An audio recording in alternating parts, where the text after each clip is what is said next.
It starts quietly, a late-night thought, a flicker of memory, a face you shouldn't still want, but do. You call it desire.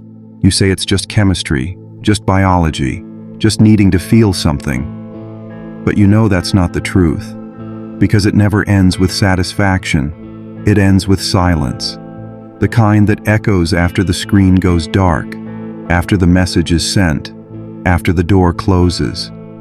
This is not about lust. It's about something deeper, something missing. Carl Jung believed that the things we chase in others are often the parts of ourselves we've lost. And what you're chasing, it's not sex, it's not validation, it's not even love.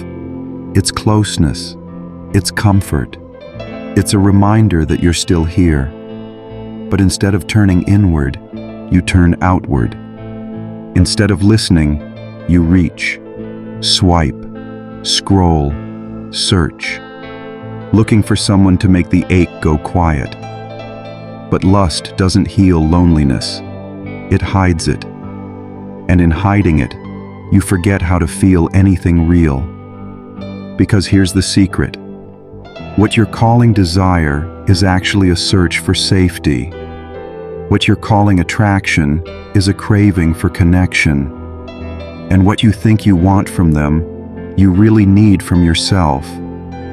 But that's the part no one taught you. How to sit with yourself without craving escape. How to feel loneliness without running to someone else's body. How to recognize that the ache isn't hunger, it's grief. Grief for the parts of you that were neglected. Grief for the nights you needed someone to stay, and they left, or never came at all. So you grew used to filling the void with fire, with fantasy, with friction, with touch that never touches you back. But no matter how many bodies, no matter how many nights, you always wake up alone, not just in the room, but in your soul. Because the part of you you're searching for doesn't live in their arms.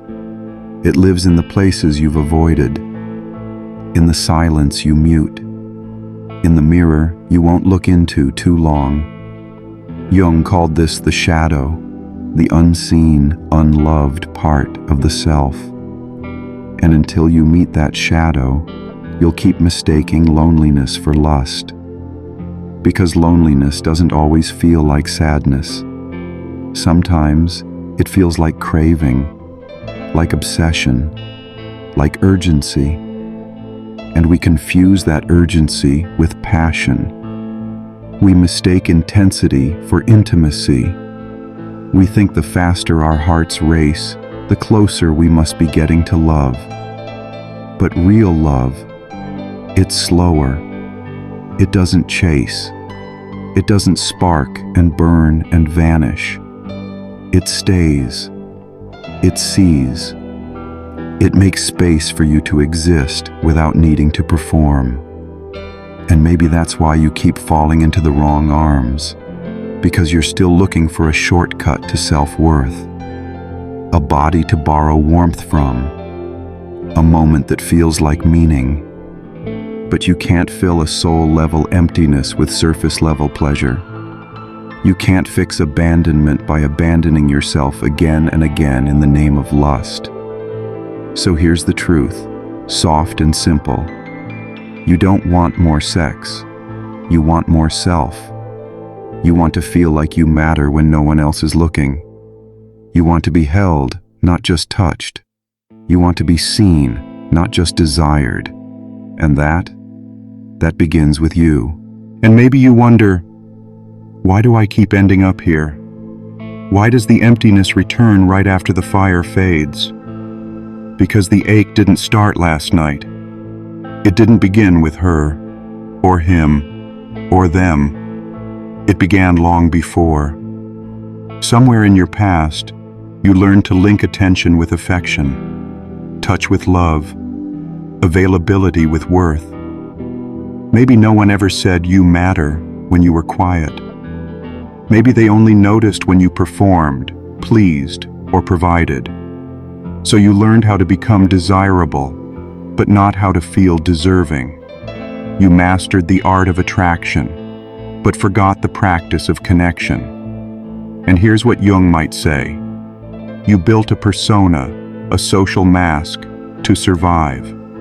You learned to be wanted, but never learned to be known. And now, as an adult, the body remembers. When you're alone, the ache reawakens. When you're still, the silence screams. And your reflex is to reach. For someone, for anyone, to distract from the pain of being unseen. But healing doesn't happen by reaching outward. It begins by returning inward. Because what if the craving isn't about them at all? What if your mind says lust, but your soul says loneliness? What if your body says touch, but your heart says stay? The mistake isn't feeling desire. The mistake is mistaking it for what it's not. Desire isn't the problem. Disconnection is. And the deeper you go, the clearer it becomes. It was never about the person on the screen, or the body in the room, or the text left on read. It's about the little you sitting in the dark asking, "Am I enough?" Jung taught that the unconscious speaks in symbols, and in this case, desire is the symbol. Loneliness is the language. Your body is the messenger. And when you listen, really listen, you hear something beneath the urge. You hear grief. For the childhood comfort you never received. For the teenage version of you who confused validation with safety. For the adult who still doesn't know how to stay without seeking. Because craving lust isn't a flaw, it's a flag. A sign that your inner world is aching for integration. You see, we're taught to repress, to ignore, to numb, to replace emotional hunger with physical thrill. But the soul doesn't forget. It waits, patiently, until you're still enough to hear its voice again. And now you're here.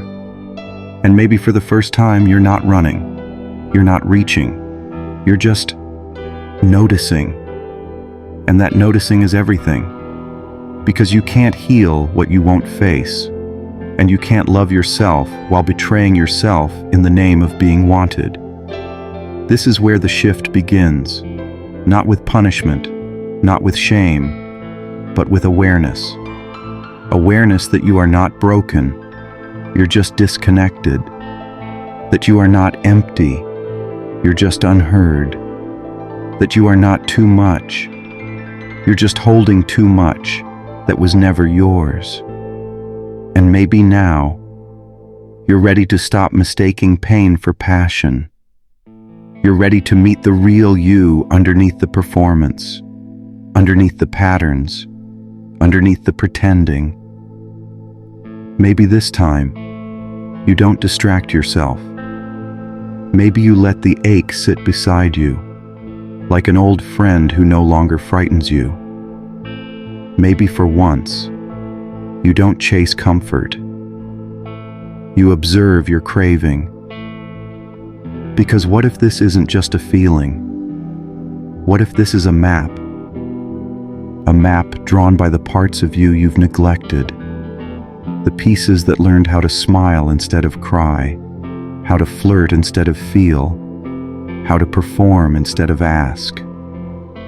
You're not weak for wanting connection. You're human, but you're also whole. And the pain you carry isn't a void, it's a compass. Every ache points inward. Every craving is a question. Every obsession is a mirror. And when you stop blaming the world for your loneliness, you finally begin the walk home. Because healing doesn't happen in someone else's arms, it happens in your own. If this feels too familiar, too close, too quiet, you're not broken, you're remembering, and you're not alone. There are others like you, listening in the dark, trying to find a language for what they were never allowed to say. Depthora is that space, not to be fixed, but to feel. Stay with us. There's more waiting. And maybe now you're seeing it clearly for the first time. The pattern. The way you feel safest when someone wants you, even if they don't see you. The way you confuse excitement with intimacy. The way silence triggers something ancient inside of you. A fear that maybe, without desire, you disappear. Jung would say this is your shadow speaking, not to hurt you, but to remind you of what you've left behind. Because underneath every performative gesture, underneath every flirt, every fantasy, is a little voice. And it doesn't want more touch. It wants more truth. That you're tired, that you're lonely, that you're worthy, even when no one is watching. You see, this isn't about giving up desire. It's about learning to desire yourself before anyone else. To learn how to hold your own ache before asking someone else to soothe it. To recognize that presence is more powerful than pleasure. Because when you become the one who stays for yourself, the chase ends and the healing begins. So now you begin to notice. How many of your choices weren't really yours? How often you said yes when you wanted to say, please just stay. Not for the night, but for the silence. For the you that hides behind performance. You see now, it was never about pleasure. It was about proximity to someone, to anyone, to the feeling that maybe, for a moment, you mattered. But the moment passed. It always does. And you're left again, not with guilt, but with grief. Grief for every version of you that tried to become lovable by becoming less. And here's the truth Jung whispered in his work. We attract what we are unconsciously drawn to heal. You didn't chase lust, you chased reunion. With a piece of yourself you gave away too young. With a softness you were never allowed to keep. So maybe it's time to rewrite what attraction means. Maybe attraction isn't who excites you. Maybe it's who calms you, who doesn't activate your trauma, who doesn't require a mask, who sees your silence and doesn't fill it with noise, but presence. That kind of connection, it doesn't burn hot and vanish. It sits, it waits, it holds. But here's the hard part. Before you find that kind of person, you must become that kind of person for yourself. You must be the one who stays, who listens, who doesn't numb, who sits beside the ache and says, you don't have to pretend anymore. This is the work Jung pointed to. Integration, not escape, not suppression, not shame, but turning toward the shadow and saying, you belong here too. The part of you that wanted to be touched, it just wanted to be seen. The part that craved chaos, it just wanted to feel. And now, you feel fully, finally, without judgment. And it doesn't destroy you, it frees you. Because healing isn't about never being lonely. It's about knowing you can sit with it without betraying yourself again. It's not about killing desire. It's about understanding what's underneath it and honoring that story. Because when you honor the real need, you stop feeding the false one. And that's where everything changes. You stop performing, you stop chasing, you stop proving, and you start listening to your body, to your breath, to that small sacred part of you that whispers, I'm still here. Now you begin to see loneliness not as the enemy, but as the messenger. It never wanted to hurt you. It wanted to bring you home. Every time it whispered in the dark, every time it ached in your chest, every time it pressed on your skin like absence, it was trying to remind you of something you forgot, that your presence matters, even in stillness, even without anyone watching, even when you're alone. Because now you know. You've been living from a wound, not a choice, reacting, not relating, performing, not participating, wanting to be seen, but never really letting yourself be visible. Jung called this the individuation process, the sacred return to your original self. And it doesn't happen through others. It happens through inner honesty, through finally admitting, I've been running from myself. But you don't have to anymore. You can stop performing worth. You can stop pretending desire is love. You can stop offering your body as a down payment on belonging. You were never meant to be a transaction. You were always meant to be a presence. And now, in this space, in this pause, you're becoming that. You're learning the language of stillness, the music beneath craving, the warmth beneath solitude. You're no longer afraid of your own company. You're curious about it. And in that curiosity, you find something unexpected. Peace.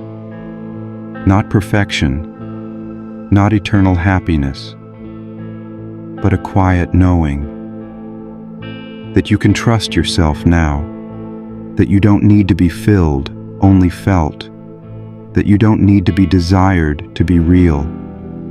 You're real because you breathe. You're real because you feel. You're real because you choose to stay, to see, to soften.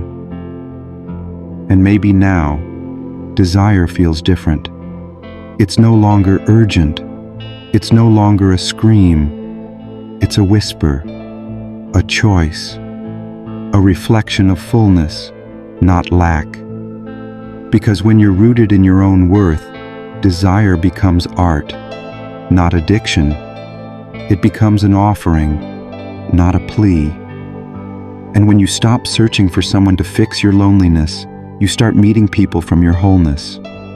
The quality of connection changes. You're no longer drawn to what wounds you. You're drawn to what mirrors your healing. You start choosing people who don't demand your silence, who don't punish your sensitivity, who don't confuse your boundaries with rejection. People who see you because you finally see yourself. And in that reflection, you find something you thought you'd lost. Safety. Not safety in them, safety in you. You become the container, the calm, the center, and your life begins to orbit a new axis. Not craving, not chaos, but clarity. This is the shift. From lust to love, from emptiness to embodiment, from survival to presence. And it all started the moment you stopped reaching outward and started remembering inward. So now you sit here, not empty, but aware. You know the difference now, between craving and connection, between attention and affection, between desire and devotion. You don't have to run anymore, because the person you were chasing, through bodies, through screens, through silence, was always you. And now that you found yourself again, you realize you were never broken, just buried under years of shoulds, of shame, of misnamed longing. But the soul doesn't forget itself. It waits.